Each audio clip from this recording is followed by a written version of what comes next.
মা মাংস কষাটা হয়ে গেছে? না এখনো হয়নি, এই মাত্র মাংসটা আমি বসালাম। তুই ঘরে যা, আমি হয়ে গেলে তোকে ঠিক দেখে দেবো। ও মা, মাংস কষাটা হয়েছে? না, এই মাত্র মাংসটা আমি তুললাম, এক্ষুনি কি কাঁচাগুলো তোকে তুলে দিয়ে দেবো? রাবণের বংশধর।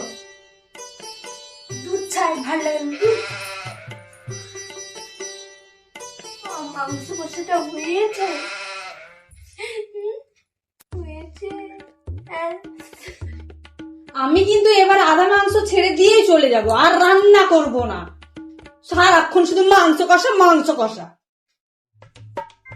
মায়ের তো মনে হয় মাংস রান্না এখনো হয়নি, তার আগে আমি একটু ঘুমিয়ে নেই। এই পায়েল, মাংস কষা খাবি তো চলে আয়। কি রে, শুনেছিস? মনে হচ্ছে আর খাবে না, থাক জল দিয়ে দি। যাই, মায়ের মনে হয় মাংস কষাটা হয়ে গেছে, এবারে যাই মাকে। ও মা, ও মা, ও মা, মাংস দাও, মাংস কষাটা দাও। মাংস কষা সে তো কতক্ষণ হয়ে গেছে, তোর বাবা খেয়ে দিয়ে দোকানে চলে গেল, আর তুই এখন এসেছিস মাংস খেতে? তোকে কতক্ষণ ধরে ডাকলাম, পায়েল মাংস খাবি আয়, তোর তো কোনো দেখাই নেই।